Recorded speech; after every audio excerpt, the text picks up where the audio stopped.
सिद्धेभ्यः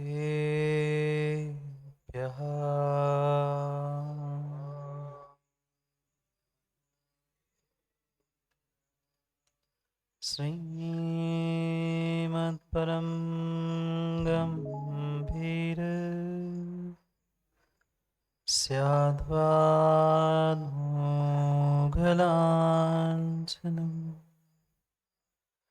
जियात्रैलोक्यनाथस्य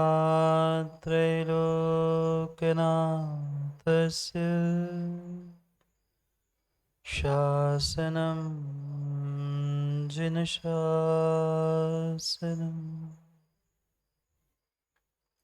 जय मङ्गलभूताणं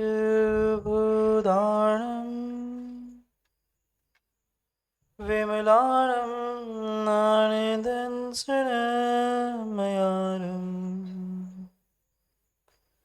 तैलोयसेयाणं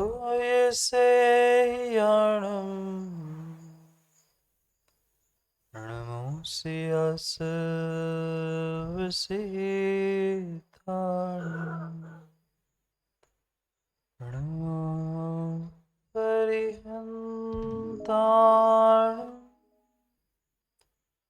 नमो सिद्धाणं नमो आयर्याणं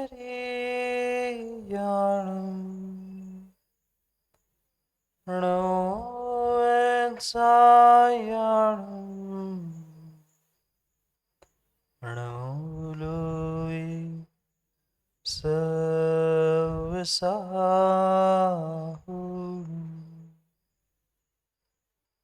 अनंत अनंत परम सिद्ध भगवान की 1008 से आदिनाथ भगवान की परम पूज्य आचार्य भगवान कुंद कुंद स्वामी की परम पूज्य आचार्य भगवान गुरुवर विशुद्ध सागर जी महाराज की सनातन जैन धर्म की परम गुरुदेव सुप्रभ सागर जी महाराज जी की पूज्य मुनि संघ की नमोस्तु गुरुदेव, नमोस्तु गुरुदेव। अंतिम तीर्थेश वर्धमान स्वामी के शासन में हमसे विराजते और उनकी ये पावन पीयूष देशना हम सभी के लिए परम उपकारी।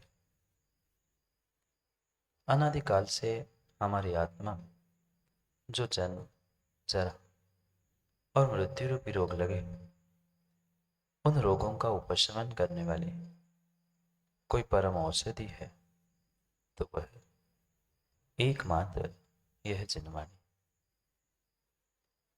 भव्यात्मा। इस संसार में क्या कभी कारण के अभाव में कार्य हो सकता? व्यक्ति को कार्य दिखता है पर उसके पीछे के कारण वह भूल जाता है। ये पक्का है कि बिना कारण के कार्य कभी होता ही नहीं। जितने भी कार्य होते हैं कहीं ना कहीं उसके पीछे कोई ना कोई कारण अवश्य होता है। वृक्ष है तो बीज है, बिना बीज के वृक्ष नहीं होता। ऐसे ही बिना किसी कारण के इस संसार का क्या परमात्मा बनने का कार्य भी संभव नहीं हो सकता। ये हर व्यक्ति जानता है कि कार्य सिद्ध करने के लिए कारण को प्राप्त करना आवश्यक है, बिना कारण के कार्य सिद्ध नहीं होगा। पर जानते हुए भी वह विपरीत कारणों के द्वारा विपरीत कार्यों को, विपरीत फलों को प्राप्त कर। क्या माँ आज तक इस संसार में कोई विष खाकर अमर हो पाया? क्या आज तक कोई इस संसार में विष को खाकर अमर हो पाया? नहीं हो पाया। क्योंकि विष ऐसी वस्तु है, ऐसी सामग्री है, ऐसा कारण है जिससे सामने वाले खाने वाले जीव की मृत्यु अटल है। भले ही कोई कम खाए कोई ज्यादा खाए, पर विष खाने वाले की गति नियम से मृत्यु के रूप में ही देखने में आती। फिर जब व्यक्ति ये जानता है कि विष खाने से मृत्यु होगी और फिर इंद्रियों के विषयों को प्राप्त करने से सुख मिलेगा, क्या ये सेठ जी जीव की भ्रांति नहीं है? जैसे कोई बालक, कोई अज्ञानी विष खाने से अपने आप को अमर मानता है, आप उसे क्या कहोगे? समझदार? चाहे वह बालक हो, चाहे वृद्ध हो, चाहे कोई व्यक्ति हो, वो अगर ये मानता है विष खाने से मैं सुखी हो जाऊंगा, विष खाने से मैं अमर हो जाऊंगा, हर व्यक्ति उसको तो मूर्ख मानेगा। नहीं मानोगे? अविनाश भाई क्या कहोगे? ऐसा आपको कोई कह दे कि मैं तो विष खा के जी रहा हूं, मैं तो विष खा के अमर हो रहा हूं, आप क्या कहोगे उससे? उसे तो मूर्ख कहोगे। बिल्कुल बिल्कुल, उस व्यक्ति को तो मूर्ख कहोगे। पर जो उस विष समान विषयों को भोग कर सुखी होना चाहता है, उसे पंडित जी क्या कहोगे? समझदार? आप कौन हो मां? मैं कुछ नहीं कह रहा हूं, अपनी स्वयं की परीक्षा करो। विष खाके अमर होने वाले को तो हम मूर्ख कहेंगे, पर विष के समान उन विषयों को प्राप्त करके सुखी होने वाले को क्या मानोगे? दूसरे की मानने की बात नहीं है, क्योंकि दूसरों को मूर्ख कह देना बहुत आसान है। दूसरों को मूर्ख कह देना, दूसरों को मूढ़ कह देना, दूसरों की अकल निकाल लेना, दूसरों की कमी खोज लेना बहुत आसान है। पर निर्मल जी, अपने निर्मल भावों से अपनी पहचान कर लेना, अपनी भूल अपनी गलती पहचान कर अपने आप को मूढ़ समझ लेना, ये बहुत कठिन है। विष को तो हम विष मानते हैं, पर विषयों को विष क्यों नहीं समझ रहे हैं? ये इंद्रियों के जितने जितने जितने विषय है, वह बिल्कुल उस किंपाक फल के समान है। बहुत सुंदर फल दिखता है, स्वाद में भी उससे शायद ही कोई मीठा फल हो इस संसार में, पर वह किंपाक फल ऐसा होता है, खाने के लिए दिखने के लिए तो बहुत सुंदर होता है, पर जो खाता है वो कभी बताने नहीं आता कि फल कितना मीठा था और फल कितना सुंदर था। क्या ऐसी स्थिति आप सभी की नहीं हो रही? उन इंद्रियों के विषयों को भोगते भोगते, उस इंद्रियों के विषयों की चाह के पीछे पीछे कितना समय बीत गया। इन कारणों को तो व्यक्ति छोड़ना नहीं चाहता और सुख दुख रूपी कार्यों को बदलना चाहता। आप लोग नहीं चाहते ना जय कुमार जी सुखी हो जाए? बोलो ना, बोलो ना। नहीं चाहते? हर व्यक्ति यहां बैठा हुआ सुख चाहता है, आनंद चाहता है, जीवन में सुख शांति चाहता है, पर मिल पाई? क्यों? क्यों? किसी दुकान में सुख शांति मिलने वाली नहीं थी, किसी मंदिर में किसी परमात्मा के पास भी शेर जी आपको सुख शांति मिलने वाली नहीं है। नहीं तो कह दो हमारे तो शांतिनाथ के पास शांति मिली। नहीं, भगवान में शक्ति नहीं है। शांतिनाथ, आदिनाथ, महावीर, कोई भी भगवान के पास शक्ति नहीं है आपको शांति दे, आपको सुख और आनंद का वेदन। कारण हम विपरीत कर रहे हैं और कार्य हम अच्छे चाहते हैं। बीज बबूल का बो रहे हैं और स्वाद, स्वाद किसका? कितने ज्ञानी है।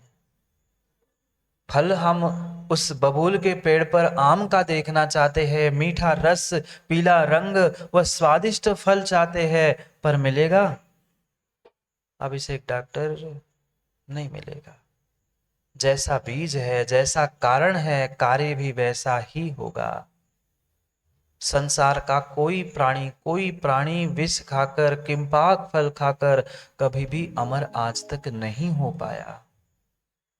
फिर इंद्रियों के विषयों से सुख मिलना इंद्रियों के विषयों से सुख प्राप्त करना, इंद्रियों के विषयों से सुख की चाह करना, ये माँ कितनी बड़ी गलतफहमी है, कितनी बड़ी गलतफहमी है। क्या करे, सबसे सबसे बड़ी समस्या जीव के साथ यही है, उसके भीतर बैठा हुआ जो वहम है।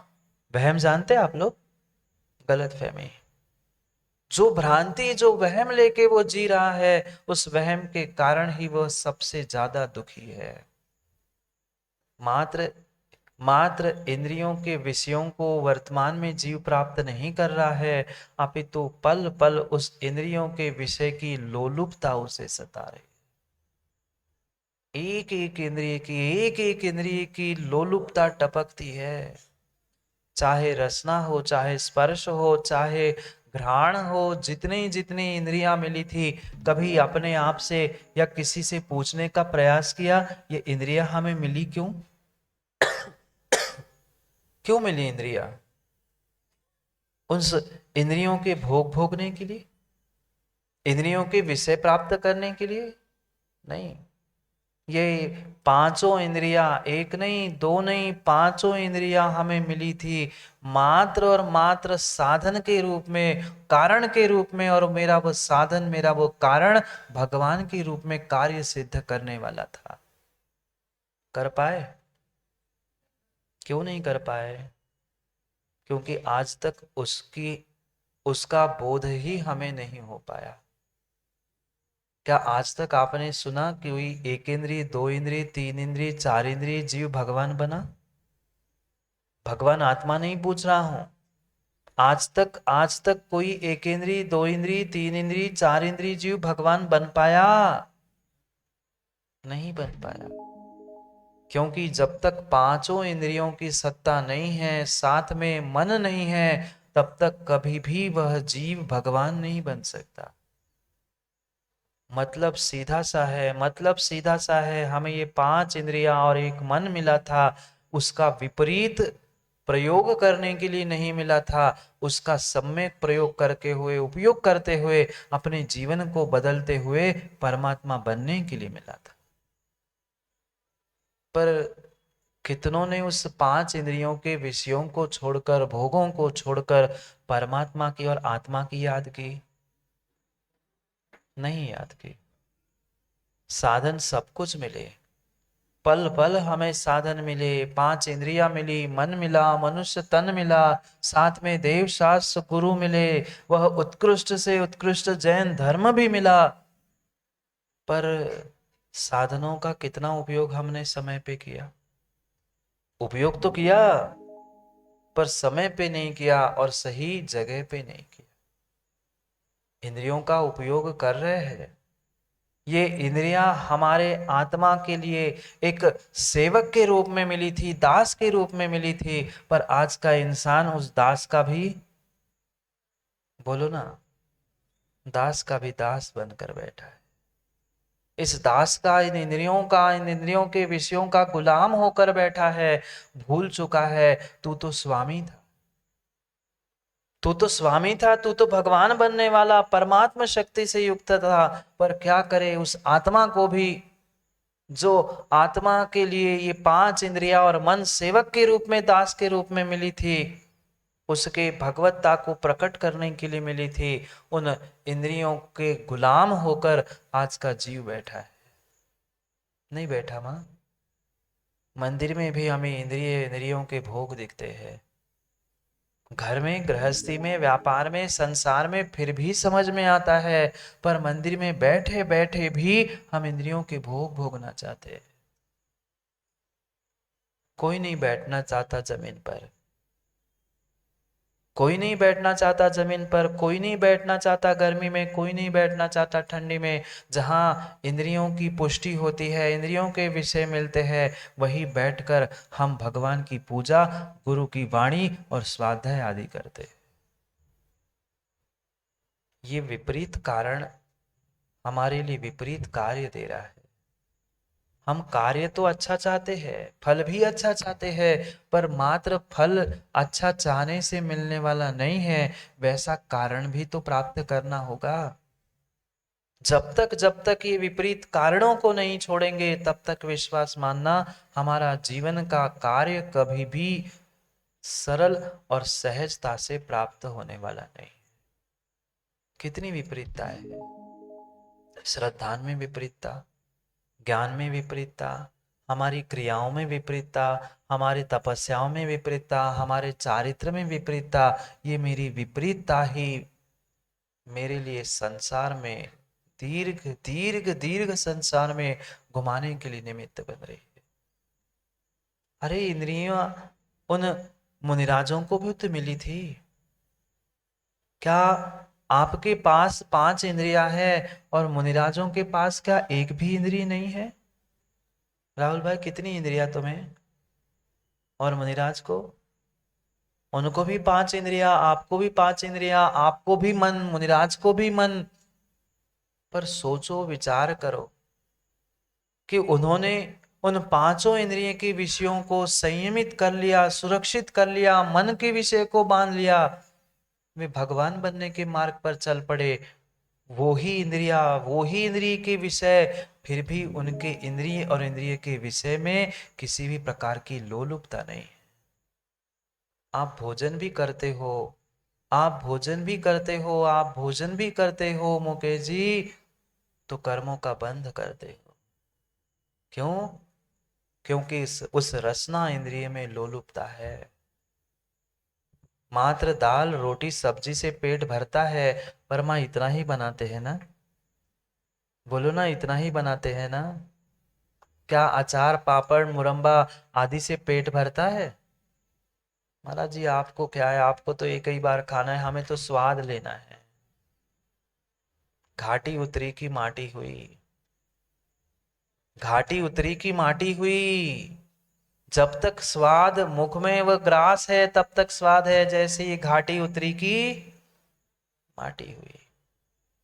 कितने समय तक उस अचार मुरंबा पापड़ बड़ी कितनों कितनों का स्वाद आता है? 2-4 घंटे नहीं। एक कौर तोड़ के वो मुख में नहीं जाता तब तक घाटी उतर गए कि माटी हो गई। पर फिर भी जीव भूखा प्यासा तड़पता है, मरता है। सुबह शाम खाने के बाद भी लोलुपता लोलुपता पल पल टपकती है। पेट भर के खा के जाता है, घर से निकलता है, फिर भी संयम जैसे ठेला दिखता है, सोचता है एकाध फूल की तो उसमें क्या है, पानी तो है, खा लूंगा। ये लोलुपता है। पेट भरा होने पर भी चाटने की इच्छा हो रही है, दिन भर खाने के बाद भी रात को चाटने की इच्छा हो रही है। ये तुम्हारी रसना इंद्री की लोलुपता है। और यही तो कुचारित्र है, यही तो मिथ्याचारित्र है, यही तो विपरीत क्रिया है। आचार्यों ने पल पल समझाया, कम से कम जैन कुल में आए हो, भक्षा भक्ष का तो विवेक रख। कितना रख पाए, कितना रख पाए? कम से कम दिन रात का तो विवेक रख। पेट भरा है, इतना घर में इतना खा के आए हैं, ठूस ठूस के खा के आए, पर फिर भी थोड़ा सा ठेला दिख जाए, कहीं होटल के सामने से निकल जाए, पेट भरा तो नहीं है पर फिर भी खाया तो कुछ नहीं है, पर विषयों का भोग तो काश आज होटल में खा लेता, काश आज जेब में पैसे हो लेते। खाने के लिए कुछ नहीं खाया, घर से बेचारा वो दाल रूखी रोटी खा के आया, पेट भर गया है, खाने की अब इतनी सी भी इच्छा, इतनी सी भी भूख नहीं बची, फिर भी लंबी सांस खींच ली।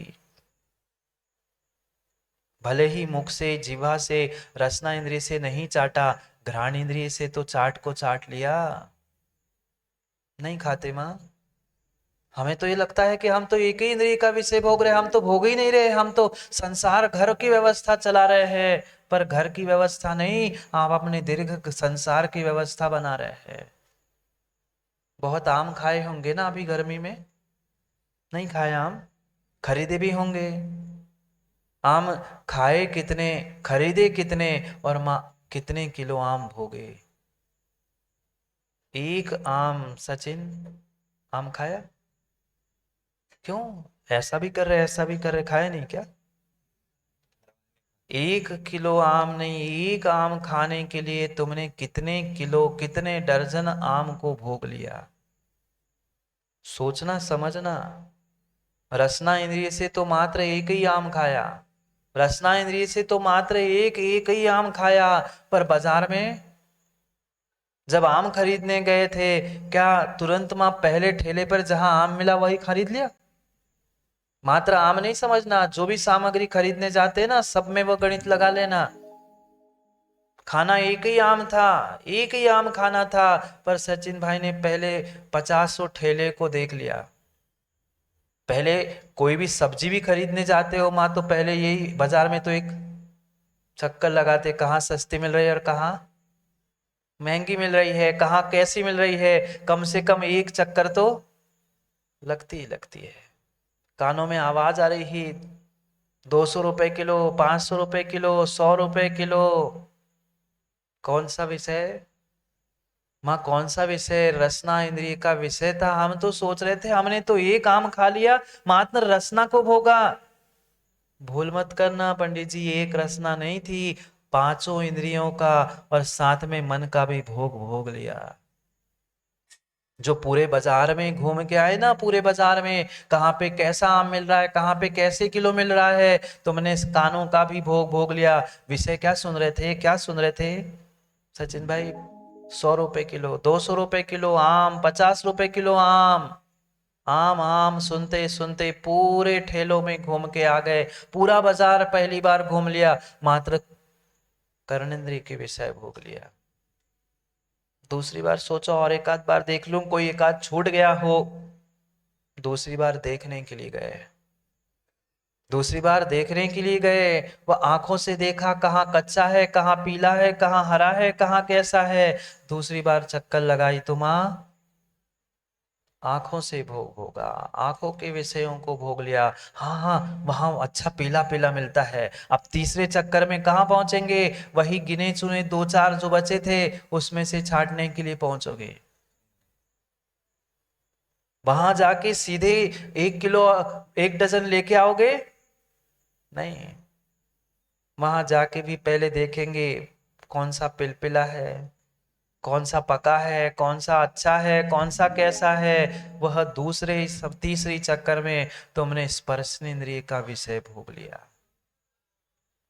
भूल मत कर लेना, एक लड्डू, एक आम, एक रसना का विषय भोगते भोगते पांचों इंद्रियों के विषय भोग रहे हो। ये इतनी जल्दी जल्दी हुआ कि हमने सोचा ही नहीं कि हम पांचों इंद्रियों को भोग रहे हैं। हाथों से देख लिया कितना पिलपिला, कितना अच्छा, कितना मधुर, कितना कैसा है, उससे भी चैन नहीं पड़ी सचिन को। पुनः पहुंचा, पुनः नाक के पास। हम्म, हाँ, घ्राण इंद्रिय का विषय भोग लिया। खाने कितने आम थे, खाने कितने डजन, कितने किलो आम थे मुकेश भाई? मुश्किल से एक आम बहुत हो गया, दो आम बहुत हो गया, तीसरा आम खा लिया। पर कितने ठेलों को घूम लिया, कितने बाजार घूमे, कितने आम सूंघे, उतने में भी चैन नहीं पड़ी। थोड़ा सा मांगने वाले भी होते, थोड़ा सा टेस्ट करा दो।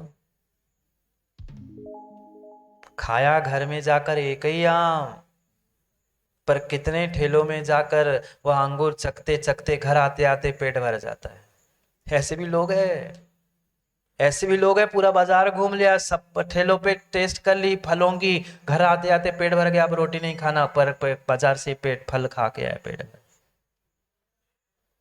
सोचो, हम इतनी छोटी छोटी गलतियां कर रहे हैं, स्वयं को समझ में नहीं आ रहा है। ऐसा नहीं करते ना माताओं? बोलो ना कि हाँ। एक एक आम को, एक रसना इंद्रिय के विषय को भोगने के पीछे पांचों इंद्रियों के विषयों को प्राप्त करके आपने आश्रव बंध कर लिया, संसार को दीर्घ कर लिया। हम खुश हो रहे थे, हमने तो आज एकासन कर लिया, हमने तो पात्र फलाहार कर दिया, आज हमने तो अनाज खाया ही नहीं। चतुर्दशी है ना, बहुत सारों का त्याग होगा अनाज का। खाया तो नहीं, पर बना के खिलाया तो। ये नहीं कहना माँ फिर हम का करें, घर में रह के नहीं रहे, वो आपका विषय है, पर दोष लगा कि नहीं? दोष लगा कि नहीं, अगर हम नहीं खा रहे हैं अब अक्षर दूसरों को बना के आलू प्याज की सब्जी दे रहे हो तो दोष नहीं लग रहा ना। मांस हम थोड़ी खाते हैं, बस बना के खिलाते हैं। सोचो, विचार करो। वह भी अगर माँ बेटों की, बच्चों के लिए भी आप कह रहे हो क्या करें महाराज जी, बच्चों को तो खिलाना ही पड़ता है। ये कहीं ना कहीं आपके वह मन के अनींद्रिय विषय का राग सता रहा है। बेटा रूठ ना जाए, बेटा नाराज ना हो जाए। इसके पीछे जो आप पाप कर रहे हो, मिथ्या क्रियाओं को कर रहे हो, उसे भोगेगा कौन? बेटा आएगा ना, बेटा आएगा ना नरकों में साथ देने के लिए। नरकों की छोड़ दो, बुढ़ापे में ही आए कि नहीं ठिकाना नहीं है। बुढ़ापे में ही हाथ पकड़ के मंदिर ले जाए कि नहीं कोई ठिकाना नहीं है। और स्वयं की नरकों की तैयारी कर रहे हैं किसी एक जीव के राग के पीछे। कितना कितना कितना तीव्र राग है एक एक विषयों के प्रति हमारा। एक समय ऐसा नहीं बीतता जब जीव उस इंद्रियों की लोलुपता से दूर होता है। नहीं हो पाता। एक एक इंद्रियों के विषय के बारे में चर्चा की जाए तो घंटों कम पड़ जाए। ऐसी ऐसी बड़ी बड़ी गलतियां सुबह से शाम तक जीव कर रहा है। क्या कहे उस स्पर्शन इंद्रिय की, तो क्या कहे, लीला ही अपरंपार है। ये जितनी जितनी जितनी वर्तमान की दर्दनाक घटनाएं दिखने में सुनने में आ रही है, उसके पीछे का कारण वह स्पर्श इंद्रिय है। चाहे वह दुनिया भर से या अखबारों में, टीवी, मोबाइल आदि में जो कुछ भी सूचनाएं देखने सुनने मिल रही है, उसके पीछे का कारण ये इंद्रिय का विषय है। क्यों भीख मांगनी पड़ी? माँ पिता का घर क्यों छोड़ना पड़ा? क्यों दूसरों के घर जाकर माता पिता को किसी का हाथ मांगना पड़ा? मात्र एक इंद्रिय के विषय के पीछे। बाकी तो पिता के घर में रोटी तो थी, कपड़े थे, सब कुछ व्यवस्था थी, पर मात्र एक इंद्रिय के विषय के पीछे जीवन भर की गुलामी प्राप्त की। नहीं है ना गुलामी? भले ही अब सबके सामने, अब क्या करे महाराज, सबके सामने काय पूछ रहे, सब ऐसे सोच रहे हाँ कहूं कि ना करूं, आधे आधे कर रहे। डरने की अविनाश भाई आवश्यकता नहीं है। सब चोर चोर, सब चोर चोर मौसेरे भाई बैठे, कोई एक दूसरे को देखो, हाँ कहो ना कहो, पर सबको पता है मां नहीं है गुलामी। बोलो ना, नहीं है गुलामी। है। जीव ने अपनी स्वतंत्रता खोली, इस पर्याय की स्वतंत्रता खोली। कहीं जाना है तो इनसे पूछो, कहीं जाना है तो इनको बताओ। पल पल की गुलामी मात्र एक इंद्रिय के विषय के पीछे। चंद मिनटों का सुख और पूरे जीवन भर की गुलामी। दर्दनाक घटनाएं सुनने में मिलती है। इतना होने के बाद भी जीव अभी भी नहीं समझ रहा है। 70 80 90 साल का वृद्ध हो गया, पर फिर भी कुछ नियम व्रत में बनने की इच्छा नहीं है। क्या करे, क्या करे, क्या करे? 80 90 साल मुख में दांत नहीं बचे हैं, इंद्रियां काम नहीं कर रही है, पर फिर भी टीवी और मोबाइल छूट नहीं रहा है। सबको सब पता है टीवी और मोबाइल में कौन कहाँ कब क्या कैसे देखता है, किसी को कुछ कहने की आवश्यकता नहीं है, सब समझदार है। 80 साल के हो गए, चलते फिरते नहीं बन रहा है, प्रभु के पास आने के लिए तो हिम्मत नहीं है, पर घंटों घंटों बैठ के टीवी पर कौन सी बहू ने क्या किया, सास बहू और पता नहीं दुनिया भर के सब झगड़े देखेंगे। वही स्वाध्याय करते तो कर्मों की निर्जरा होती, पर वहां कान दर्द करते, आंखें दर्द करती। टीवी देखने में, पापों को, इंद्रियों को भोगने में बिल्कुल दर्द नहीं करती। कैसी स्थिति है आज? जितनी जितनी समाज में विपरीतताएं दिख रही है, दुर्घटनाएं दिख रही है, मात्र और मात्र रसना और स्पर्शन, ये दो मुख्य इंद्रियों के विषय है।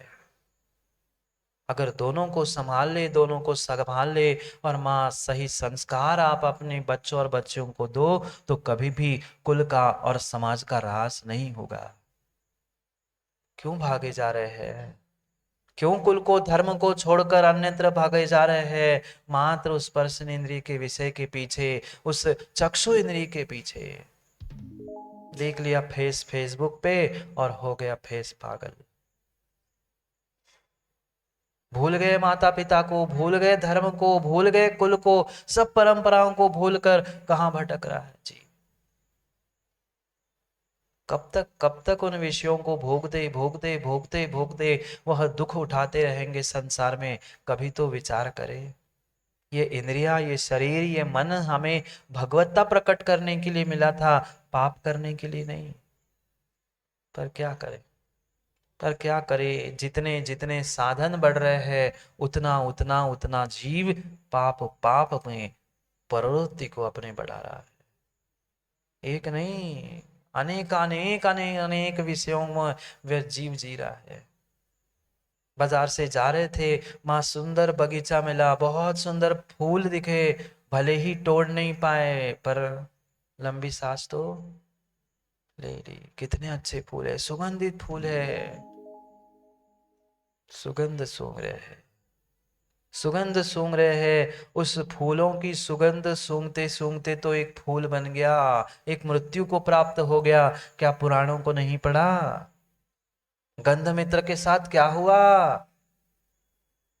पिता को तो वैराग्य हो गया, बड़े भाई को, बड़े बेटे को राज्य देकर छोटे गंधमित्र को राजकुमार पद पे आसीन करके चले गए। उन्होंने तो वैराग्य धारण करके दीक्षा धारण कर ली, पर ईर्ष्या किसको छोड़ती है? ईर्ष्या के वशीभूत होकर बड़े भाई को भी पराजित करते हुए उस राजकुमार गंधमित्र ने राज्य हासिल कर लिया।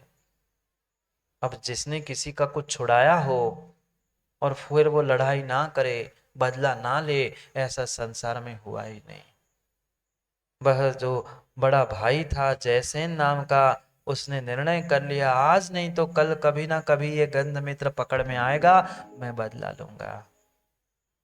एक दिन वह गंधमित्र अपने पत्नी के साथ जल क्रीड़ा करने के लिए पहुंचा नदी में। तभी उसने निर्णय कर लिया, अब समय आ गया है बदला लेने का। एक विष भरा जहरीला फूल उस जयसेन ने तोड़ा, और जहां जल क्रीड़ा वह गंधमित्र अपने पत्नी के साथ कर रहा था, उसके पीछे जाकर उसने उन फूलों को छोड़ दिया। क्योंकि जैसा नाम था वैसा ही वह गंध का प्रिय था, जो उसे गंध प्रिय था, इसलिए पिता ने शायद गंधमित्र नाम रखा था। उसने बहते हुए उस फूलों को देखा और उठाकर जैसे ही सूंघा, तत्क्षण वही उसकी मृत्यु हो गई। गंधमित्र की तो सबको पता है, भौरे की भी सबको पता है, नहीं पता? कठोर से कठोर लकड़ी को भी छोड़ छीलने वाला उस गंध के चक्कर में फंस गया और मर गया। आप भी तो मर रहे हो, आप भी तो मर रहे हो। एक एक इंद्रिय के विषय के पीछे विष पीते पीते पीते पीते मर रहे हो। विषय स्वयं ही कह रहा है, विष यह यानी और, जो और प्रतिदिन प्रतिपल विष विष विष चढ़ाता है, ऐसा ही वह विषय है जो विष को बढ़ाने वाला है। पी तो विष रहे हैं और चाहते हैं मैं अमर हो जाऊं। किंपाक फल खा रहे हैं और चाहते हैं मैं अमर हो जाऊं। कभी होने वाले नहीं है। इंद्रियों के विषयों से सुख मिलने वाला नहीं है, नहीं है मिलने वाला, नहीं है मिलने वाला। इसलिए आचार्य भगवंतों ने तो बहुत कुछ लिखा है, पर पंडित जी हम मानते कहाँ हैं। कुंद कुंद स्वामी जैसे कुंद कुंद स्वामी ने तक शेर जी लिख दिया, सप्रम बाधा सहितम विच्छिन्नम बंध कारणम विस्मम जम इंदिजम लभम तम सुखम दुख मेवतहा। ये तुम्हें सुख लग रहा है पर सुख नहीं है, दुख मेवतहा, ये दुख ही है। एक बार खाली थाली पे बैठे पर थाली पर भी चैन से भोजन नहीं कर पाते। कर पाते हो? 4 बार अभिषेक भाई फोन आता है, चाहे पेशेंट का है चाहे किसी का है, फोन आ गया, हो गया भोजन। कहीं घंटी बज गई, कहीं किसी ने बुला लिया, नहीं। सपरम बाधा सहितम, जे जितने इंद्रियों के विषय है बाधा से सहित ही है। कोई ना कोई बाधा उसमें आएगी ही आएगी, पर फिर भी व्यक्ति भोगने के लिए तत्पर रहता है, फिर भी उस विष को पीने के लिए तत्पर रहता है, क्योंकि समझ नहीं पा रहा है। ये अनादि का मिथ्या दर्शन और मिथ्या ज्ञान का जो ये संस्कार जीव के भीतर पड़ा है, उसके कारण उसकी क्रिया भी मिथ्यात्व के रूप में ही हो रही है। और उसकी ये विपरीत क्रिया, जिससे वो आनंद सुख की चाह करता है, मोक्ष को प्राप्त करना चाहता है, यह उसका मिथ्या चारित्र है।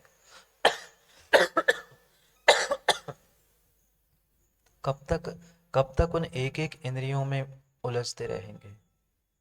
दूसरों को तो देखते हुए, दूसरों की गलतियों को देखते हुए हम उनके दोषों को तो पहचानते हैं, समझ लेते हैं कि उसने गलत किया, रावण ने ऐसा किया, उसने वैसा किया, पर हमने क्या किया? रावण ने तो एक ही का रूप देखा था, और वर्तमान के रावणों ने कितनों का रूप देखा, कितनों को परखा, कितनों को देखा, कितनों को झांका, कितनों के भीतर झांका, हम आज तक पहचान नहीं पाए। अरे देखना ही था तो प्रभु का स्वरूप देखते, प्रभु का रूप देखते, निर्ग्रंथ का रूप देखते, पर वहां हम थक जाते। ना हम आज तक अपना स्वरूप देख पाए, ना प्रभु का रूप देख पाए। देखा तो मात्र इंद्रियों के विषयों को प्राप्त करने के लिए ही एक दूसरे का गोरा काला रूप देखने में तत्पर रहे। ये पांचों इंद्रियां और पांचों इंद्रियों के विषय ही हमें विष के समान है। कभी संगीत सुनना है, कभी गीत सुनना है, क्या चल रही है परिणति। अगर अगर माँ वह जिनवाणी भी सुनने के लिए, मात्र सुनने के लिए, मात्र सुनने के लिए, मात्र सुनने के लिए आ रहे हैं, तो विश्वास मानना अभी आप मात्र श्रोत इंद्रिय का आनंद ले रहे हैं। स्वाध्याय भी कर रहे हैं पंडित जी, घंटों घंटों बैठकर मात्र पंक्तियां दोहरा रहे, पन्ने पलट रहे हैं, कानों को सुन रहे, बहुत अच्छा प्रवचन, क्या आनंददायक है, कितना सुंदर प्रवचन, कितने अच्छा वक्ता। अभी तुमने कानों का मात्र भोग भोगा है, वह मात्र चक्षु का विषय भोगा है। आपने स्वाध्याय नहीं किया, आपने जिनवाणी नहीं सुनी। जिनवाणी सुनने का, स्वाध्याय करने का तात्पर्य यह था कि आपने जो सुना है, आपने जो पढ़ा है, वो क्रिया में भी तो आए। क्रिया में नहीं आ रहा है, मतलब आप अभी उस ज्ञान का भी मिथ्या उपयोग करते हुए उसका भोग भोग रहे हो, ग्रंथों का भी और उस देशना का भी। सही बात तो कहेंगे अविनाश भाई, झूठी थोड़ी कहते हैं। अगर प्रवचन सुनने का मात्र आनंद आ रहा है, ग्रंथ पढ़ने का, संख्या गिनने का आनंद आ रहा है, आप इंद्रियों का भोग भोग रहे हैं, आप वास्तव में जिनवाणी का श्रवण करते हुए आत्म कल्याण की दृष्टि नहीं रख पा रहे हैं, नहीं रख पा रहे हैं। यहाँ बैठकर कितना ही सुंदर पंडित जी प्रवचन कर लेना कि सप्रम बाधा संयम, इंद्रिय विषयों को छोड़ना चाहिए, छोड़ना चाहिए, छोड़ना चाहिए। और पंडित जी ने प्रवचन हुआ कि उठे और जाके उनने बोतल खोली, ढक्कन खोला और डाल दिया। 1 घंटा प्रवचन, क्या थक गए? नहीं, आप नहीं करते, बता रहा हूं, नहीं तो जाके इनसे लड़ने लग जाओ, ये तो बेचारे व्रती है। समझना, अगर हम यहाँ ऐसी परिणति कर रहे, हम तो घंटा भर पढ़ के, हम तो ऐसा करके आए, और जाके पंखे में बैठ गए, जाके इंद्रियों के भोग भोग रहे, क्यों दूसरों को उपदेश दे रहे हैं कि इंद्रियों के विषय सुलभ है, उससे दूर करना चाहिए। पर उपदेश कुशल बहु तेरे, दूसरों के लिए कहने के लिए नहीं, स्वयं की अनुभूति के लिए भी आ रहा है, तो ही वास्तव में वह स्वाध्याय विज्ञान है, अन्यथा वह भी एक इंद्रिय का व्यसन है। परम सत्य है पंडित जी, बुरी लग रही है तो क्षमा करना, पर परम सत्य शैलेंद्र भाई यही है। अगर मात्र व्यसन के रूप में उसे सुन रहे, समझ रहे हैं, तो हमारा भोग चल रहा है, अगर जीवन में नहीं उतर रहा है तो। क्रिया में उतरे भी ठीक है, मान लिया 100% नहीं उतरेगा, महाव्रत नहीं धारण कर पा रहे हैं, पर कुछ तो सम्यक चारित्र तो हो, सम्यक क्रिया तो हो। नहीं कर पा रहे हैं, कम से कम इंद्रियों से परिणति तो दूर हो, पर नहीं कर पा रहे हैं, नहीं खरीद पा रहे। हम उन सुख के बदले में प्रतिपल दुख खरीद रहे हैं। संसार का दुख के अलावा और कुछ भी नहीं खरीद रहे हैं। सोचो, विचार करो कि कैसे कैसे ये अग्रहित मिथ्यात्व में हम उलझे हैं। ये किसी ने बताया नहीं है, बताना पड़ता है। माँ सिखाना पड़ा क्या? आम को कैसे सूंघना, सब्जी कैसी खरीदना, ये कुछ भी कोई इंद्रिय का विषय सिखाना नहीं पड़ा। मंदिर में आना सिखाना पड़ता है, अभिषेक पूजा सिखानी पड़ती है, आहार दान सिखाना पड़ता है, उपवास माला सब कुछ सिखाना पड़ता है, पर इंद्रिय का कोई विषय सिखाना नहीं पड़ता। किसी गाय के बछड़े को बताना पड़ता है कि गाय के थन पे पास पहुंचो दूध मिलेगा?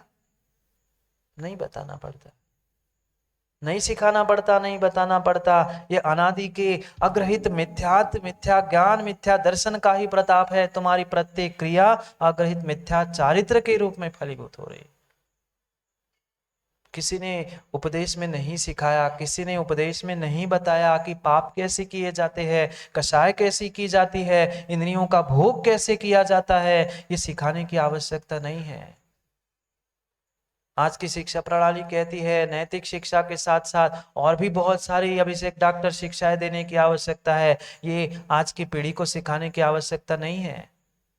पहले 15-20 साल में जो सीखते थे वह 8-10 साल का बेटा भी बच्चा भी आज समझने लग गया है। उन्हें इंद्रियों के विषय सिखाने की आवश्यकता नहीं है, उनसे बचने का विषय सिखाने की आवश्यकता है। हम क्या सिखा रहे हैं, क्या बता रहे हैं, उसका भी भान वर्तमान के जीवों को नहीं है। ये बातें सिखाने की होती ही नहीं है। ये जीव अपने आप समय के परिवर्तन से अपने आप से सीखने लगता है। ये अनादि से ग्रह किसी के द्वारा बिना उपदेश से प्राप्त किया गया अग्रहित मिथ्यात है। मात्र मिथ्या दर्शन ही नहीं होता, मिथ्या ज्ञान भी होता है और मां मिथ्या चारित्र भी होता है। ये तीनों मिलकर ही ये अग्रहित मिथ्यात है और उस अग्रहित मिथ्यात को ही यहाँ समझा रहे हैं पंडित दौलत राम जी। छड़ाला से अपने जीवन की यात्रा को समझ रहे थे। भटक गए अनादि से संसार में दुख में भटक रहे हैं। क्यों भटक रहे हैं? कारण भी तो समझे। क्योंकि बिना कारण के कार्य की सिद्धि नहीं है। कार्य दिख रहा है, हम संसार में दुखी है? बोलो ना, संसार में दुखी है। मानो नहीं मानो, यहां सबके सामने कह पाओ नहीं कह पाओ, पर मां दुखी है। हर जीव संसार का दुखी है। सबका दुख अलग अलग है, सबका दुख अलग अलग है। किसी का इतना है, किसी का इतना है, किसी का इतना है, पर दुखी हर कोई है। ये दुख रूपी कार्य मुझे मिला है, मैं दुखी हूं, संसार में भटक रहा हूं। क्यों? कारण भी तो जाने। उस यात्रा का कारण, उस भटकाव का कारण यहाँ बताया जा रहा है। जो तत्वों पर विपरीत श्रद्धान था वह मेरा मिथ्या दर्शन था। जो तत्वों का विपरीत निर्णय था वह मेरे लिए मिथ्या ज्ञान था। और उस विपरीत श्रद्धान और विपरीत ज्ञान के कारण से मेरी प्रत्येक क्रिया जो इंद्रियों की लोलुपता से भरी हुई है वह परिपूर्ण रूप से मेरे लिए मिथ्या चारित्र है। और ये बिना किसी के उपदेश से मिला है, बिना किसी के उपदेश से मिला है, इसलिए वह अगृहित है। दूसरों से ग्रहण नहीं किया, दूसरे के उपदेश से मिला तो गृहित होता, पर इसे किसी ने सिखाया नहीं है, निसर्ग से। पढ़ते हैं दौलत राम जी दूसरी ढाल के 8वें पद्य में 8वें छंद में कुछ समझा रहे हैं। जिनको याद हो साथ में पढ़ने का प्रयास करे या फिर सुन लो। बहुत सारों को याद होगा ना। पढ़ते हैं क्या कहना चाहते हैं। ये कैसे इंद्रिय के विषय है, कैसे बाधाओं से उत्पन्न है, वह बंध का कारण होने पर भी जीव समझ नहीं पा रहा। विषयों को भोगने से, भोजन करने से, पाप करने से पाप का आश्रव बंध नहीं होगा ना, जानते हो, पर मानते नहीं है। भोजन करने से भी मुकेश भाई आपका आश्रव बंद कर रहे हो। और ये आहार करते हुए वही रोटी जो आप बनाते हो वही आप खाते हो, वही ये खाते हैं, ये कर्मों की निर्जरा करते और आप कर्म का बंद करते। जानते कितने ज्ञानी है, कितने ज्ञानी। ज्ञान तो लबालब भरा है, छलक नहीं बस बचा है। पर स्वयं के लिए आज तक ज्ञान काम में नहीं आया। कभी तो अपने लिए ज्ञान ज्ञान के रूप में काम आ जाए, तभी तो वह सम्यक ज्ञान हो। पंडित जी, अपना ज्ञान अपने काम में नहीं आ रहा है, अपना ज्ञान अपने काम में नहीं आ रहा है, तब तक वह सम्यक ज्ञान नहीं है। बिल्कुल नहीं है। जब तक वह अपना ज्ञान अपने ज्ञान के काम का नहीं है, अपने क्रियारूप फलीभूत नहीं हो रहा है, वह सम्यक ज्ञान नहीं है। सामान्य ज्ञान हो सकता है, मिथ्या ज्ञान हो सकता है, जानकारी हो सकती है, पर सम्यक ज्ञान नहीं है। जिस क्षण सम्यक ज्ञान होगा ना, जिस क्षण सम्यक ज्ञान होगा, उस क्षण आप तड़पोगे, तरसोगे उस सम्यक चारित्र को प्राप्त करने के लिए, संयम को प्राप्त करने के लिए। पर नहीं हो रहा है अभी। उस कोटि का सम्यक दर्शन, उस कोटि का सम्यक ज्ञान हमारे पास नहीं है, जो मेरे जीवन की क्रियाओं को बदलकर सम्यक चारित्र रूप फलित करे, सम्यक चरण चारित्र रूप फलित करे। नहीं है महाव्रत रूपी सम्यक चारित्र, अणुवत रूपी सम्यक चारित्र, पर कम से कम भक्षा भक्ष का तो विवेक रखे, दिन रात का तो विवेक रखे। हम कहाँ पर बैठ के कौन सी इंद्रिय का विषय भोग रहे हैं, हम कर्मों के निर्जरा करने आए हैं कि कर्म का बंध करने आए हैं, इसका तो सारा सारा विवेक बचे, तभी तो कुछ काम होगा, तभी तो कुछ काम होगा। अग्रहित मिथ्या चारित्र को 8वें छंद में दौलत राम जी इन पंक्तियों के साथ कह रहे हैं, पढ़ते हैं।